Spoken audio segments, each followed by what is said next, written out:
Welcome everybody. Cam series के अंदर हम नेक्स्ट इम्पोर्टेंट टॉपिक एक और लेकर प्रारंभ कर रहे हैं, जिसका नाम है अम्ल और क्षार। यह टॉपिक महत्वपूर्ण टॉपिक के रूप में है, जिसमें अम्ल क्षार से संबंधित सभी प्रक्रियाएं, दैनिक जीवन में प्रयुक्त होने वाले अम्ल, उनको पहचान कैसे की जाती है, कौन सा अम्ल कहाँ से प्राप्त होता है, दैनिक जीवन में हम इसको कैसे काम में लेते हैं, कार्बनिक अम्ल कौन से हैं, अकार्बनिक अम्ल कौन से हैं, क्षार कौन कौन से हैं और उन क्षारों का कहाँ उपयोग किया जाता है।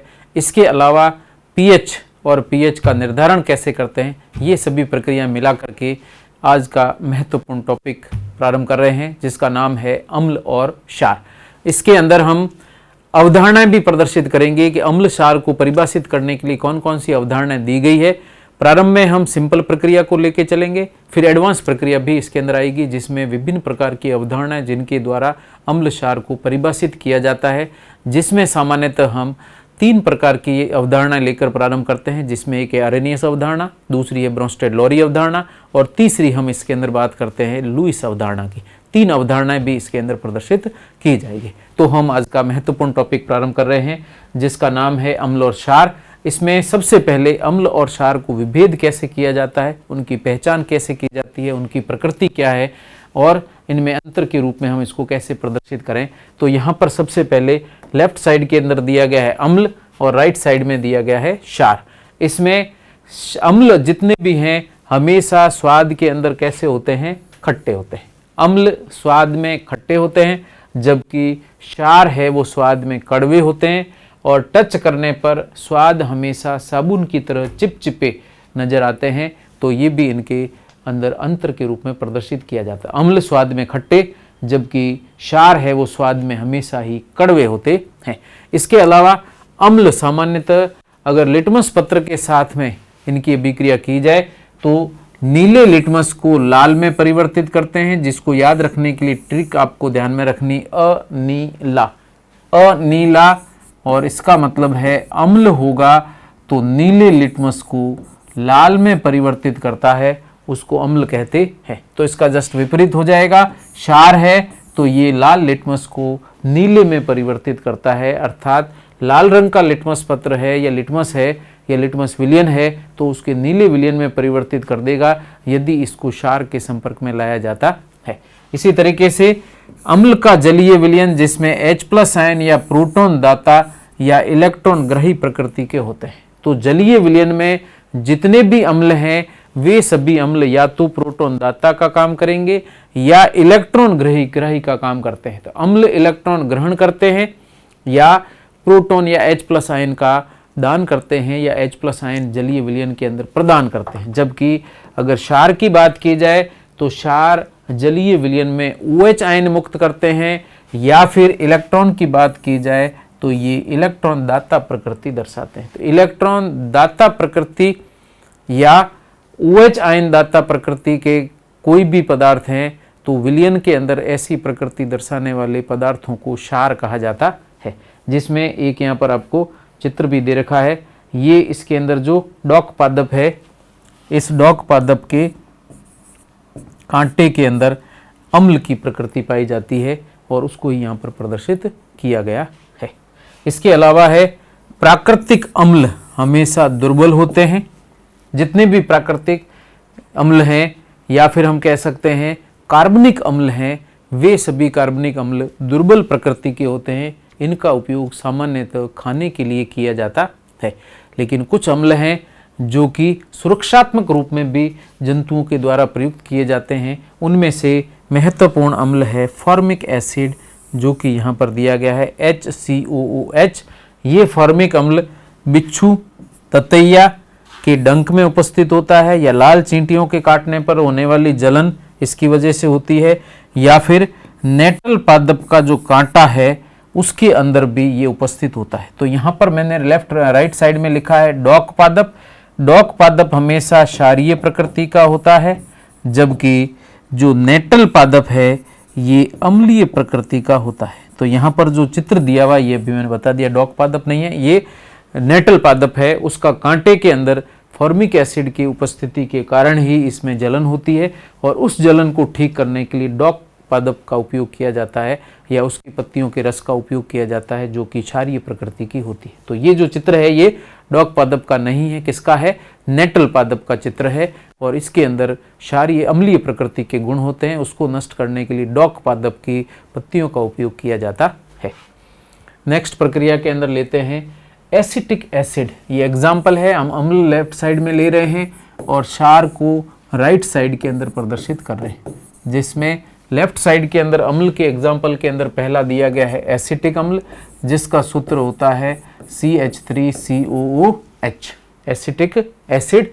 और एसिटिक एसिड हमेशा यह सिरके के मुख्य घटक के रूप में उपस्थित होता है, अर्थात एसिटिक अम्ल का 3 से 4% जलीय विलयन है, उसी को हम नाम देते हैं सिरका, और ये एसिटम के रूप में इसका नाम एसिटिक अम्ल पड़ता है।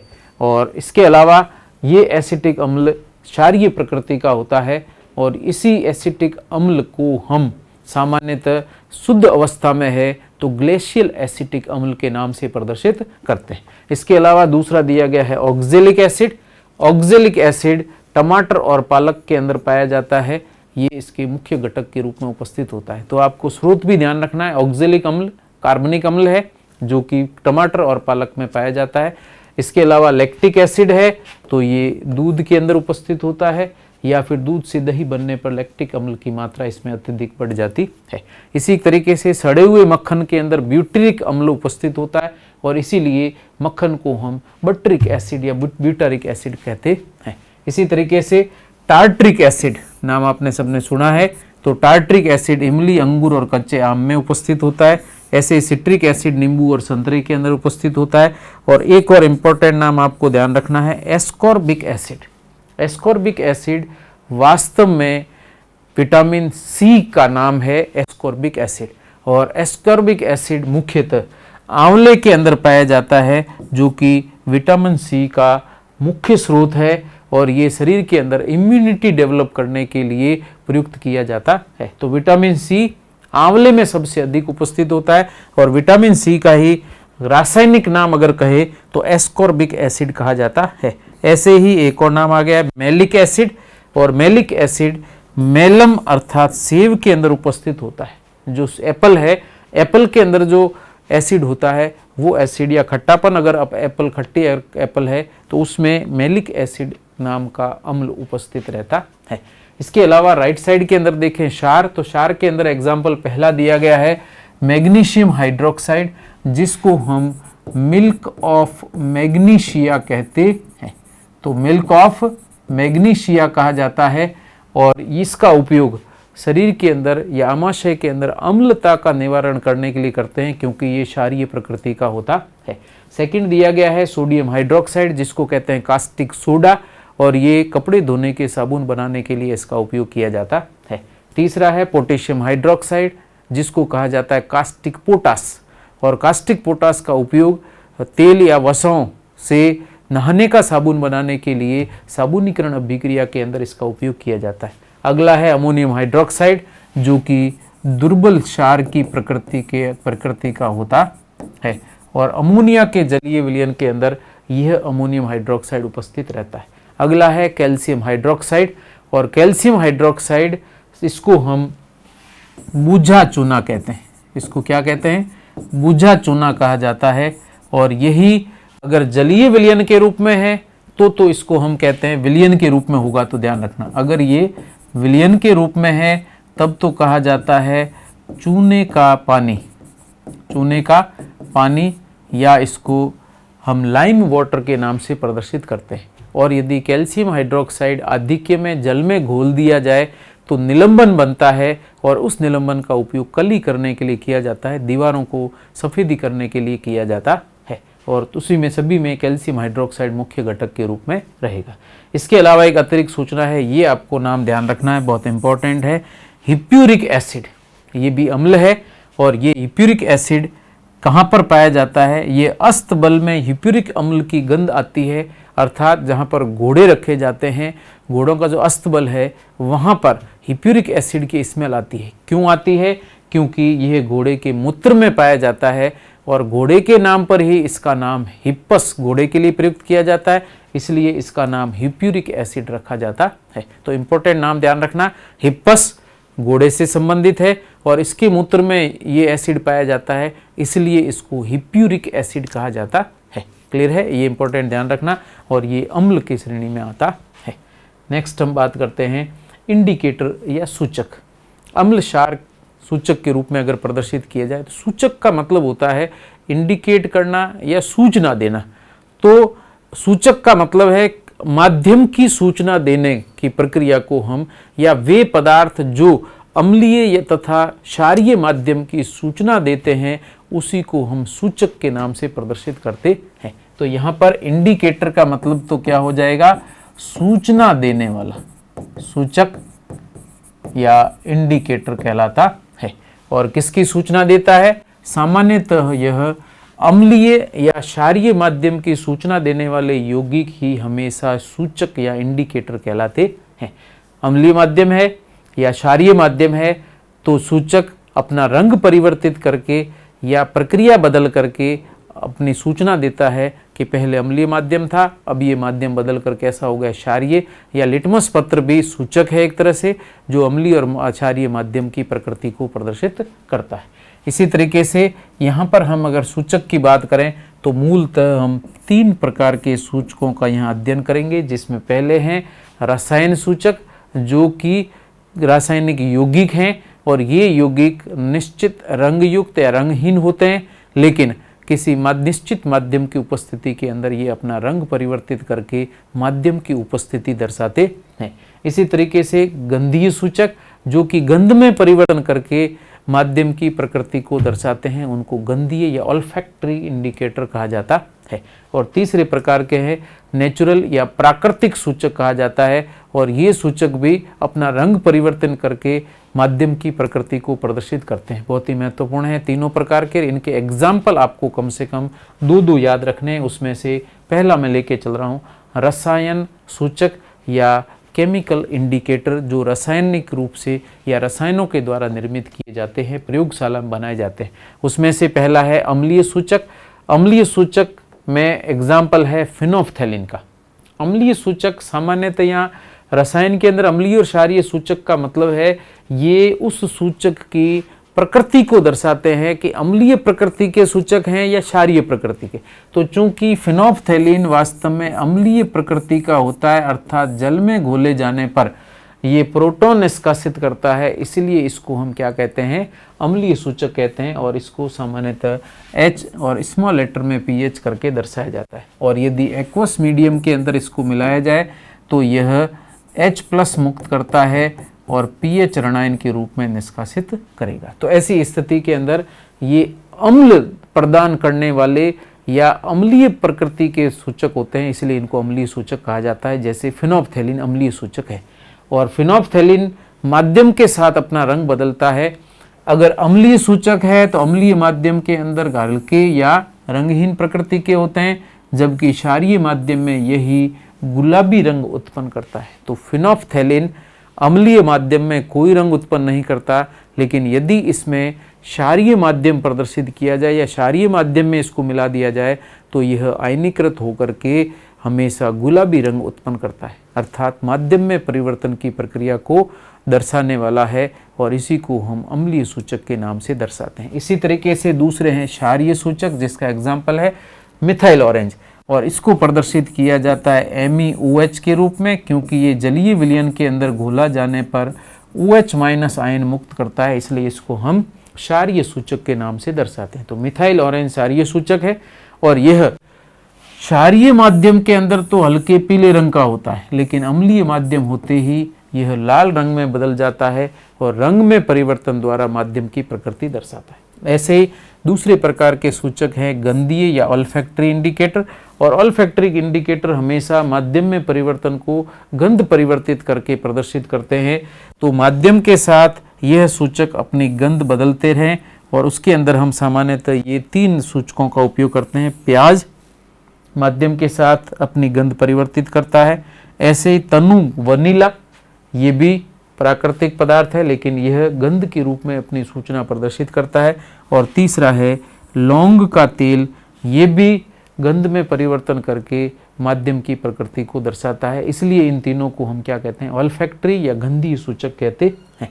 इसी तरीके से तीसरे प्रकार के सूचक जिनको कहा जाता है प्राकृतिक सूचक या नेचुरल इंडिकेटर कहते हैं। नेचुरल इंडिकेटर का मतलब है कि प्राकृतिक पदार्थों से या प्राकृतिक कार्बनिक पदार्थों के घटक हैं और इन घटकों का उपयोग हम सूचक के रूप में करते हैं और ये घटक रंग परिवर्तित करके अपने या माध्यम की प्रकृति को दर्शाते हैं। उसमें से पहला एग्जाम्पल है लिटमस पत्र या लिटमस जिसको कहा जाता है, जो कि कहाँ से प्राप्त होता है, लाइकन से या लाइकेन कहा जाता है, LICHEN के रूप में, जो कि शैवाल और कवक का एक सहजीवी रूप है। शैवाल और कवक का सहजीवी रूप जिसको लाइकेन कहते हैं और लाइकेन का एक्सट्रैक्ट लिटमस पत्र के रूप में प्रयुक्त होता है। इसके अलावा प्राकृतिक सूचक में हल्दी अगर किसी कपड़े पे लगी रहती है तो पीला रंग प्रदर्शित करती है, लेकिन यदि उस पीले रंग को यदि क्षारीय माध्यम या साबुन के संपर्क में लाया जाता था, आपने देखा होगा, उसका रंग लाल हो जाता है। इसका मतलब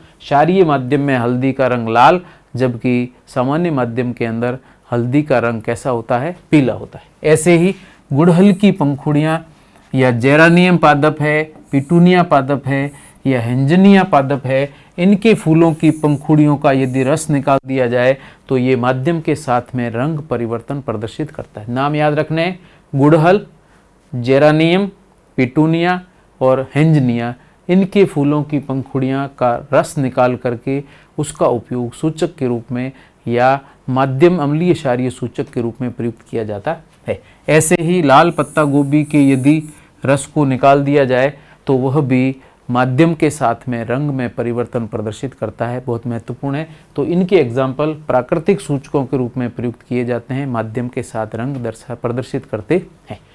माध्यम के साथ इनका रंग परिवर्तित होता रहता है, इसलिए इनको सूचक के रूप में काम में लेते हैं। इसमें एक एग्जाम्पल दिया लिटमस पत्र, और लिटमस पत्र में अनीला भी याद किया बताया था, या फिर क्षारीय में लाल लिटमस को नीले रंग में परिवर्तित क्षारीय माध्यम है तो हो जाता है। इसी तरीके से हल्दी क्षारीय माध्यम में लाल रंग की और अम्लीय माध्यम में ये पीले रंग को प्रदर्शित करता है। ऐसे ही गुड़हल की पंखुड़ियों का रंग अगर परिवर्तन पूछा जाए तो गुड़हल के पंखुड़ियों के रंग में परिवर्तन अगर दर्शाए तो अम्लीय माध्यम में ये लाल या गहरा या मैजेंटा रंग प्रदर्शित करते हैं। महत्वपूर्ण है, गुड़हल पादप की जो फूल हैं उन फूलों की पंखुड़ियों का जो रस निकाला जाता है वो अम्लीय माध्यम में लाल या मैजेंटा रंग प्रदर्शित करता है, जबकि क्षारीय माध्यम में यही हरे रंग के रूप में प्रदर्शित या हरे रंग के रूप में दिखाई देता है। तो माध्यम बदला तो इसने रंग परिवर्तित करके सूचित कर दिया कि माध्यम ये। इसी तरीके से अम्ल क्षार की रासायनिक अभिक्रियाएं यदि प्रदर्शित करें तो नेक्स्ट पार्ट में हम ले रहे हैं अम्ल क्षार की रासायनिक अभिक्रिया, जिसमें से पहली अभिक्रिया है धातु के साथ। बहुत महत्वपूर्ण है और हमेशा ध्यान रखना, सभी धातु जितने भी धातु हैं सभी धातु हमेशा अम्ल से अभिक्रिया करके, सभी धातु अम्ल से क्रिया कर हाइड्रोजन मुक्त करते हैं, क्रिया कर हाइड्रोजन गैस मुक्त करते हैं। तो ये इंपॉर्टेंट है कि सभी धातु अगर अम्ल से अभिक्रिया करेंगे तो हमेशा हाइड्रोजन उत्पन्न होती है, कुछ अक्रिय धातुओं को छोड़ के, जिसकी भी प्रक्रिया बताऊंगा। तो आपको सिंपल सा ध्यान रखना है, अगर कोई धातु दे रखा है, चाहे मैं सोडियम ले लेता हूँ या जिंक लेता हूँ या और कोई धातु ले ली जाए, आयरन ले लिया जाए, तो ये सभी धातुएं अगर अम्ल से अभिक्रिया करेगी तो हमेशा ही धातु का लवण बनेगा, धातु लवण, और साथ में हाइड्रोजन गैस मुक्त होगी। ये इसकी प्रकृति को दर्शाता है। अर्थात यदि पूछा जाए कि कोई भी पदार्थ है जो धातु से अभिक्रिया करके हाइड्रोजन मुक्त करता है तो वह पदार्थ की प्रकृति क्या होगी, तो बिल्कुल सिंपल हो जाएगा, अम्लीय प्रकृति प्रदर्शित करेगा। तो अम्ल ही धातु से अभिक्रिया करके हाइड्रोजन गैस उत्पन्न करते हैं, और ये एल्कोहल के लिए अभिक्रिया अक्सर पूछी जाती है कि यदि एल्कोहल धातु से अभिक्रिया करता है और हाइड्रोजन गैस उत्पन्न करता है, इसका मतलब एल्कोहल अम्लीय प्रकृति दर्शाता है। तो इस तरीके से हम उसकी प्रकृति को प्रदर्शित करते हैं। लेकिन कुछ अन्य धातुएं जिनको अक्रिय धातुएं कहा जाता है, ये अम्लों से अभिक्रिया कर हाइड्रोजन उत्पन्न नहीं करती है, उन्हीं को अक्रिय धातुएं कहते हैं। जैसे कॉपर, सिल्वर, मरकरी, गोल्ड और प्लेटिनम सामान्यतः अम्लों से अभिक्रिया नहीं करती है तथा अक्रिय धातुओं के नाम से जानी जाती है, और अभिक्रिया नहीं करेगी तो हाइड्रोजन गैस भी उत्पन्न नहीं करती। एक और प्रश्न आपको इसमें पूछा जा सकता है, वो ये है कि जिंक को यदि तनु H2SO4 के साथ मिलाया जाए तो तनु H2SO4 और जिंक की अभिक्रिया द्वारा जिंक सल्फेट बनता है और साथ में निकलने वाली गैस हाइड्रोजन गैस है, और इस अभिक्रिया का उपयोग प्रयोगशाला में हाइड्रोजन गैस बनाने के लिए किया जाता है। तो दानेदार जस्ते को तनु सल्फ्यूरिक अम्ल के साथ मिलाया जाए तो तीव्र बुदबुदाहट के साथ में उसमें से हाइड्रोजन गैस निष्कासित होती है, अर्थात धातु अम्ल से अभिक्रिया कर हाइड्रोजन गैस देते हैं, और यह प्रयोगशाला में हाइड्रोजन बनाने के लिए प्रयुक्त की जाती है। इसी तरीके से अन्य अभिक्रियाओं में देखें, जिंक अम्ल से अभिक्रिया करके हाइड्रोजन गैस देता है। साथ ही जिंक की प्रकृति और है कि जिंक क्षार से भी अभिक्रिया करता है, तब भी हाइड्रोजन गैस उत्पन्न होती है। उसकी रिएक्शन आपको ध्यान रखनी है। तो यहाँ पे जिंक है, ये सोडियम हाइड्रोक्साइड से अगर अभिक्रिया करे तब भी सोडियम जिंकेट के साथ हाइड्रोजन गैस निष्कासित होती है। तो इस प्रकार के धातुओं को उभयधर्मी धातु कहा जाता है, जो अम्ल और क्षार दोनों से अभिक्रिया करके हाइड्रोजन गैस या दोनों से अभिक्रिया कर सकती है। तो जिंक हाइड्रोजन तनु H2SO4 से अभिक्रिया कर भी हाइड्रोजन उत्पन्न करता है, और क्षार NaOH से अभिक्रिया करके भी हाइड्रोजन गैस उत्पन्न करता है, और प्राप्त उत्पाद का नाम ध्यान रखना है, सोडियम जिंकेट कहा जाता है।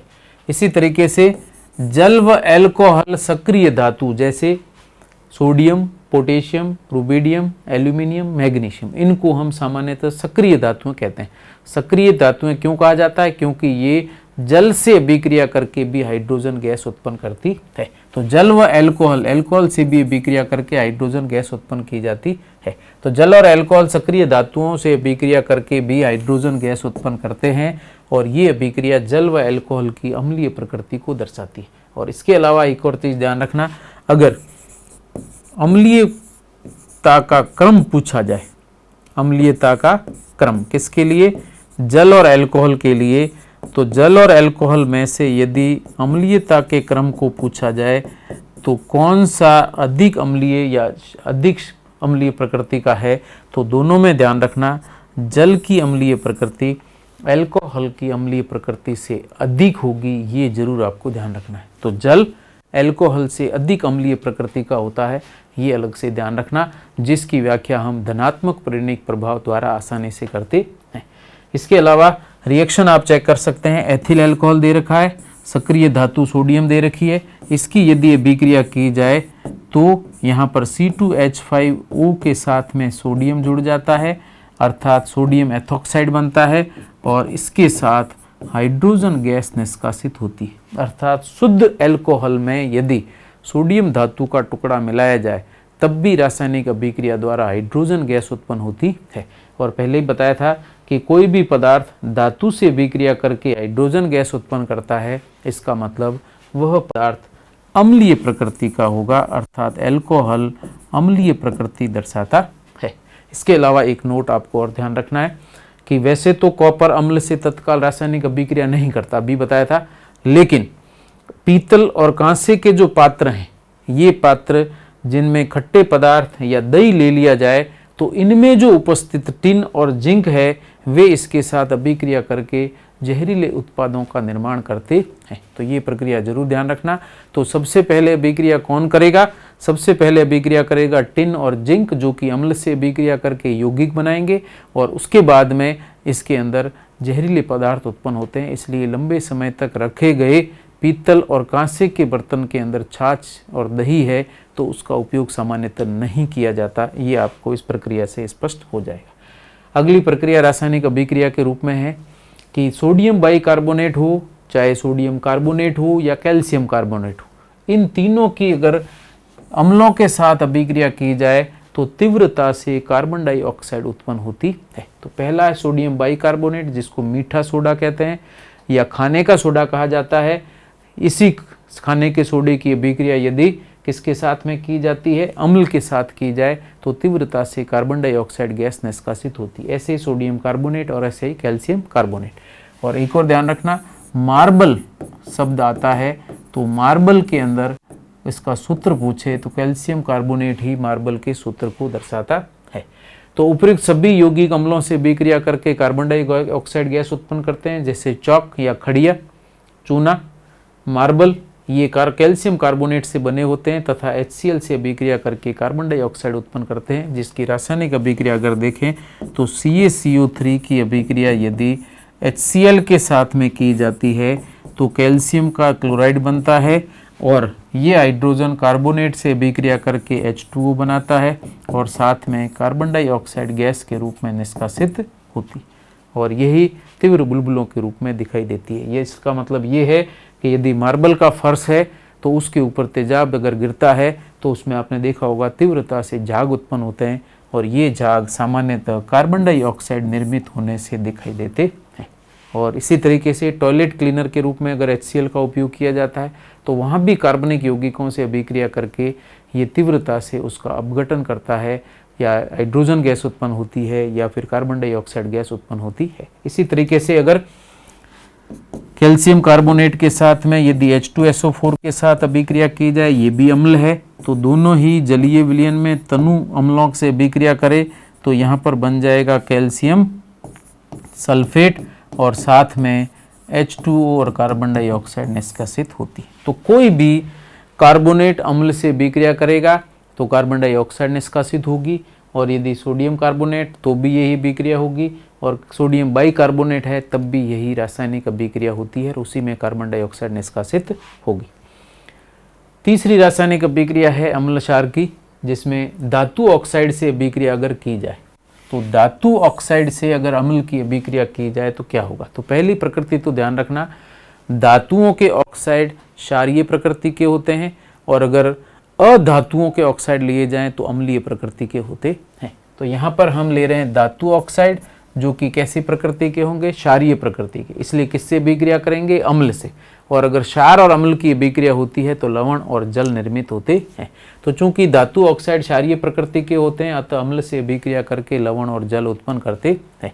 यदि मैं बात करता हूँ कैल्शियम के ऑक्साइड की तो क्षारीय प्रकृति का होगा। इसकी अभिक्रिया यदि अम्ल के साथ में की जाए, जैसे मैं HCl लेता हूँ तो अभिक्रिया के द्वारा 2 अणु ले लेना HCl के, बनेगा CaCl2 कैल्शियम क्लोराइड जो कि लवण है और साथ में बनता है H2O।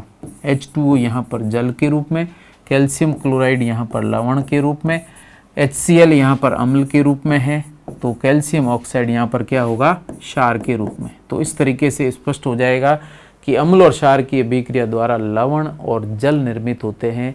ऐसी अभिक्रियाओं को हमेशा उदासीनीकरण अभिक्रियाएं कहते हैं। उदासीनीकरण या न्यूट्रलाइजेशन रिएक्शंस कहा जाता है। महत्वपूर्ण है, उदासीनीकरण अभिक्रियाएं कहा जाता है किसको, अम्ल और क्षार की रासायनिक अभिक्रिया। कोई भी धातु का ऑक्साइड ले लें, कोई भी अम्ल ले लें, अभिक्रिया करेंगे तो लवण और जल ही निर्मित होता है। यहाँ तक कि यदि अधातु के ऑक्साइड और धातु ऑक्साइड लिए जाएं, जैसे धातु ऑक्साइड कैल्शियम ऑक्साइड और अधातु ऑक्साइड कार्बन डाइऑक्साइड लिया जाए, तो इन दोनों की रासायनिक अभिक्रिया द्वारा कैल्शियम कार्बोनेट भी बनता है। तो यहाँ पर कैल्शियम ऑक्साइड क्षार, कार्बन डाइऑक्साइड अम्लीय ऑक्साइड है, दोनों की रिएक्शन से कैल्शियम कार्बोनेट जो कि लवण के रूप में निर्मित होता है, यहाँ पर जल निर्मित नहीं हो रहा। तो इस तरीके से भी हम दर्शा सकते हैं कि धातु ऑक्साइड से अभिक्रिया करके हमेशा अम्ल, लवण और जल निर्मित करते हैं जो कि उदासीनीकरण अभिक्रिया कहलाती है। और ऐसी अभिक्रियाओं के लिए नाम लिख रखा है, उदासीनीकरण अभिक्रियाएं होती है। तीसरा है अधातु ऑक्साइड से अभिक्रिया। अब पहले धातु ऑक्साइड लिया था, क्षारीय प्रकृति का था, अम्ल से अभिक्रिया करके लवण जल बनाता है। और यदि अधातु ऑक्साइड लिए जाएं तो अधातु ऑक्साइड हमेशा अम्लीय प्रकृति के होते हैं, तो क्षार से अभिक्रिया करके लवण और जल बनाते हैं। तो अधातु ऑक्साइड अम्लीय प्रकृति के होते हैं अतः क्षार से अभिक्रिया करके लवण और जल बनाते हैं। अधातु ऑक्साइडों के अंदर में SO2 की यदि बात करूं तो ये हमेशा क्षार से अभिक्रिया करें। मान लीजिए सोडियम हाइड्रोक्साइड है, इससे अभिक्रिया होती है तो दोनों की अभिक्रिया द्वारा Na2SO3 प्लस H2O निर्मित होता है। सोडियम सल्फाइड और जल निर्मित होता है यदि SO2 की रिएक्शन NaOH से की जाती है। ऐसे यदि कार्बन डाइऑक्साइड लिया जाए और इसकी अभिक्रिया यदि क्षार से, जैसे अमोनिया हो या सोडियम हाइड्रोक्साइड हो या पोटेशियम हाइड्रोक्साइड से अभिक्रिया की जाए तो यह K2CO3 निर्मित करेगा और साथ में H2O निर्मित होती है। तो पोटेशियम कार्बोनेट यहाँ पर क्या काम कर रहा है, लवण का, और H2O है ये जल या विलायक के रूप में है। इसका मतलब कार्बन डाइऑक्साइड यहाँ पर अम्ल है तो KOH यहाँ पर क्षार है, जिनकी अभिक्रिया से लवण और जल बन रहे हैं। अतः यह अभिक्रियाएं भी क्या कहलाती है, उदासीनीकरण अभिक्रियाएं कहलाती है। उदासीनीकरण या न्यूट्रलाइजेशन रिएक्शंस कहलाती है। चूने के पानी में, ये इंपॉर्टेंट रिएक्शन है, ये जरूर ध्यान रखना। चूने के पानी में कार्बन डाइऑक्साइड या SO2 प्रवाहित करने पर चूने का पानी दूधिया या मिल्की हो जाता है, क्योंकि जल में अविलेय कैल्शियम कार्बोनेट या कैल्शियम सल्फेट बनता है। तो सिंपल सी रिएक्शन है, कैल्शियम हाइड्रोक्साइड की रिएक्शन किससे कर रहे हैं, कैल्शियम हाइड्रोक्साइड की रिएक्शन यदि कार्बन डाइऑक्साइड से करें या सल्फर डाइऑक्साइड से करें तो दोनों ही कैल्शियम हाइड्रोक्साइड, जिसको हम मिल्क या लाइम वाटर के नाम से प्रदर्शित करते हैं, लाइम वाटर के नाम से दर्शाते हैं, इससे अभिक्रिया की जाए तो अभिक्रिया के अंदर उत्पाद बनता है या तो कार्बन डाइऑक्साइड प्रवाहित की है तो कैल्शियम कार्बोनेट, और अगर SO2 प्रवाहित की है तो कैल्शियम सल्फाइड बनता है। ये दोनों ही जल में अविलेय होते हैं और इसीलिए अविलेय होने के कारण जल में दूधियापन उत्पन्न करते हैं, और इसके अलावा साथ में उत्पाद के रूप में H2O निर्मित होता है। तो ध्यान रखना है, केवल कार्बन डाइऑक्साइड ही चूने के पानी को दूधिया नहीं करती है, सल्फर डाइऑक्साइड है तो भी वह चूने के पानी को दूधिया करेगी, क्योंकि वह कैल्शियम सल्फाइड बनाता है जो कि जल में अविलेय लवण के रूप में रहता है। और एक और सुना होगा आपने, इसी में यदि आधिक्य में कार्बन डाइऑक्साइड प्रवाहित की जाए तो क्या होता है। तो आधिक्य में, इसी विलयन में कार्बन डाइऑक्साइड प्रवाहित की जाए तो ऐसी स्थिति के अंदर वापस दूधियापन हट जाता है। ऐसा क्यों होता है, वो रासायनिक अभिक्रिया के रूप में हम प्रदर्शित करते हैं।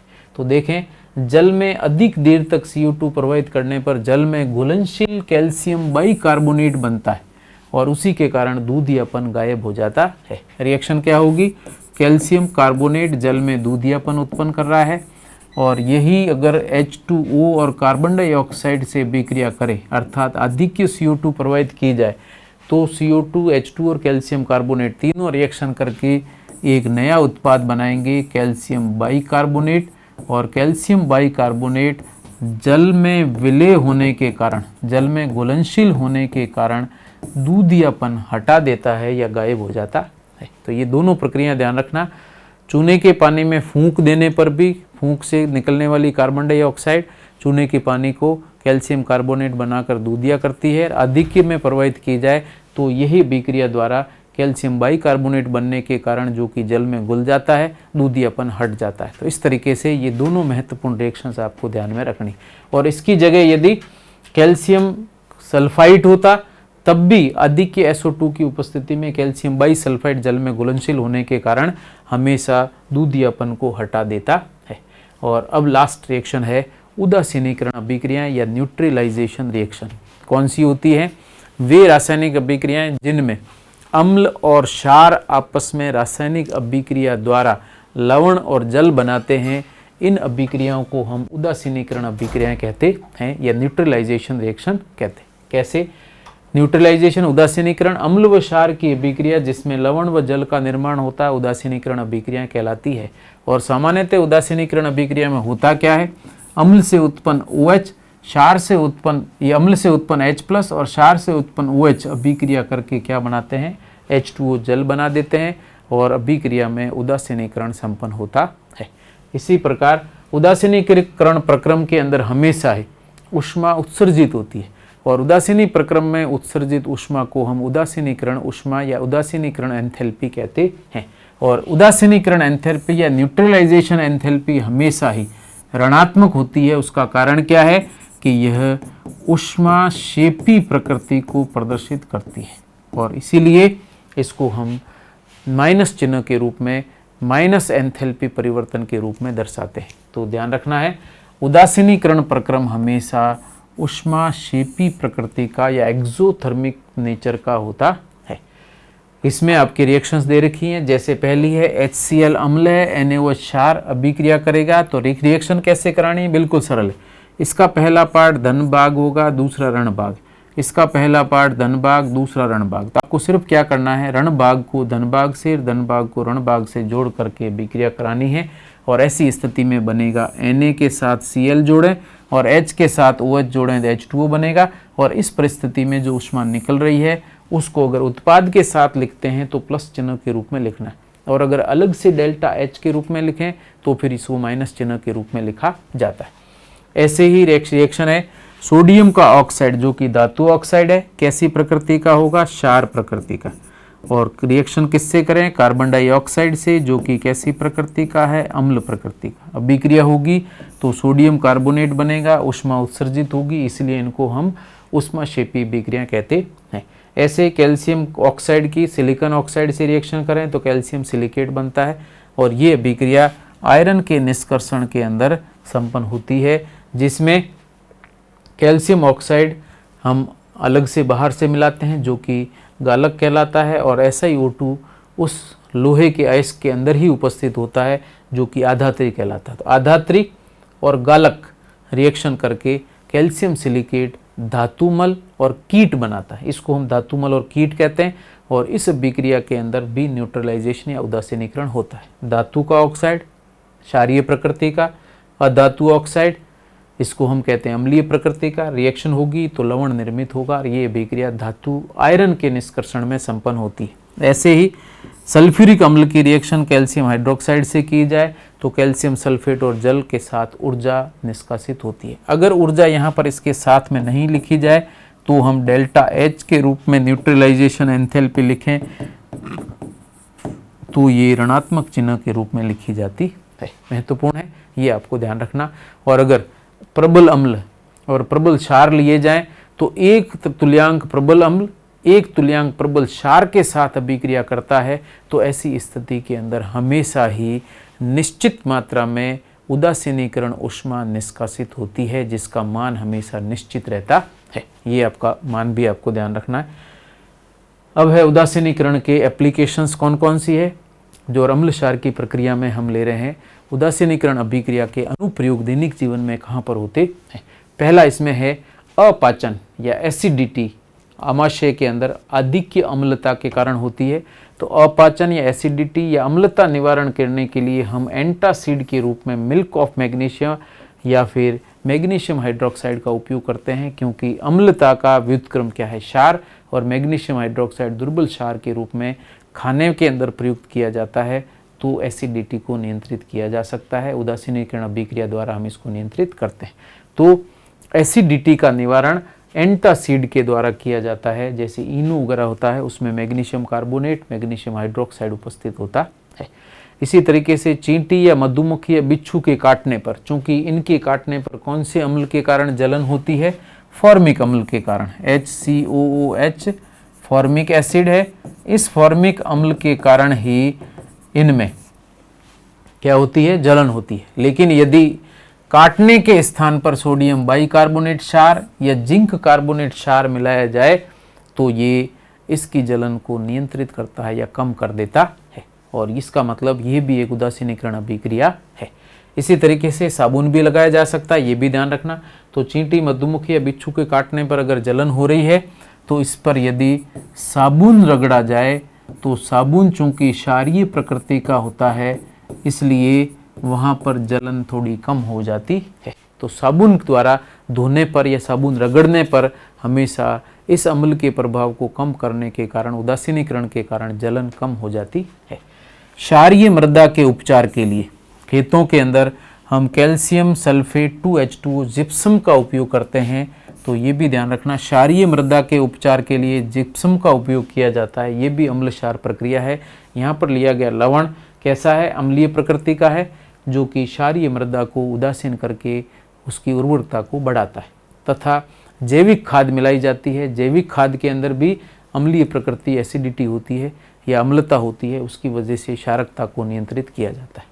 इसी तरीके से दंत क्षय रोकने के लिए क्षारीय पेस्ट, जो टूथपेस्ट हम काम में लेते हैं, क्षारीय प्रकृति के होते हैं, जिनके अंदर pH 8 के आसपास रहता है, अर्थात क्षारीय माध्यम में होता है। तो ऐसी स्थिति में आपके दांतों के क्षय जो कि अम्लीय माध्यम के अंदर होता है, उसको उदासीन करने के लिए हम क्षारीय पेस्ट का उपयोग करते हैं। तो दंत क्षय जो कि अम्लीय माध्यम में होता है, रोकने के लिए क्षारीय पेस्ट का उपयोग करते हैं।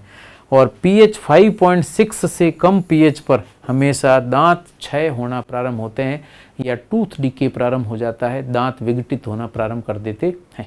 तो दांत की अम्लता या मुंह की अम्लता को उदासीन करने के लिए क्षारीय पेस्ट किया जाता है। इसके अलावा दो चीज़ें और दे रखी है। टूथपेस्ट का pH 8 से अधिक होता है, अर्थात क्षारीय माध्यम के रूप में होता है। इसी तरीके से अम्लीय वर्षा का pH 5.6 होता है, तो ये भी आपको ध्यान रखना है। तो अम्लीय वर्षा का pH और दांत क्षय का pH समान होता है तथा टूथपेस्ट का pH 8 होता है, क्षारीय माध्यम में होता है, ये आपको ध्यान में रखना है।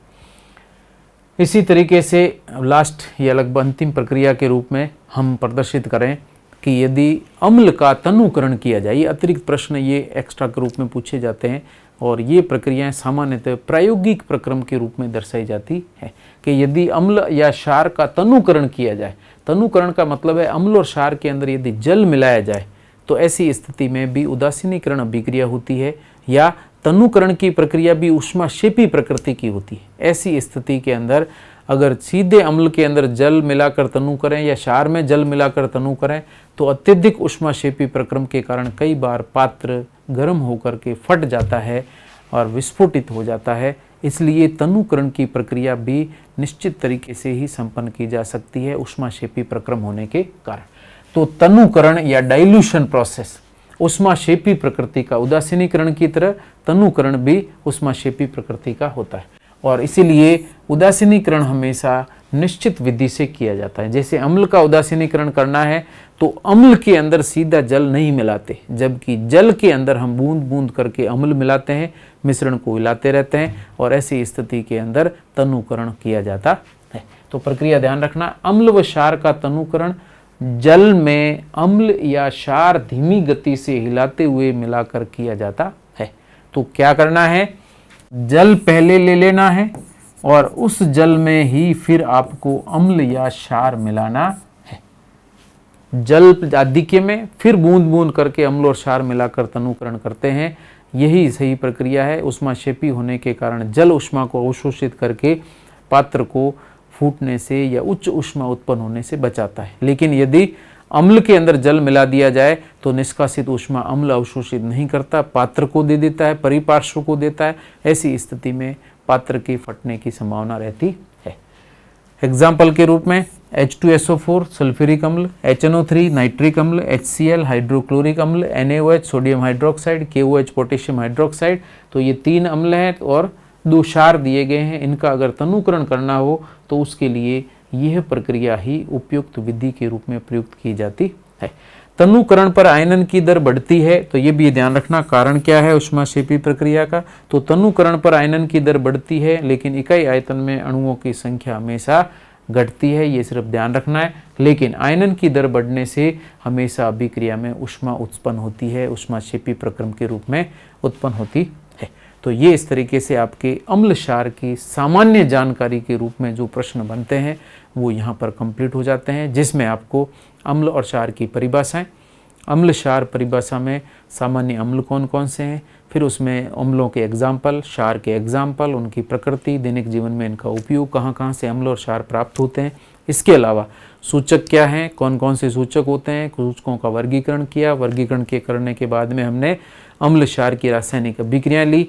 अभिक्रियाओं के अंदर ऊष्माशोषी ऊष्माक्षेपी प्रक्रम कौन कौन से होते हैं वो भी हमने प्रदर्शित किए और दैनिक जीवन में उदासीनीकरण के उपयोग के अनुप्रयोग क्या क्या हैं वो भी प्रदर्शित किया। और लास्ट में हमने लिया तनुकरण कैसे किया जाता है अम्ल और क्षार का। तो ध्यान रखना है कि तनुकरण अम्ल और क्षार का करने के लिए जल में बूंद बूंद अम्ल और क्षार मिलाकर तनुकरण किया जाता है, क्योंकि ये अत्यधिक ऊष्माक्षेपी प्रक्रम है। तो इसके साथ ही ये इम्पोर्टेंट सिंपल अम्ल और क्षार की प्रक्रिया का टॉपिक कंप्लीट हो जाता है। Thank you so much.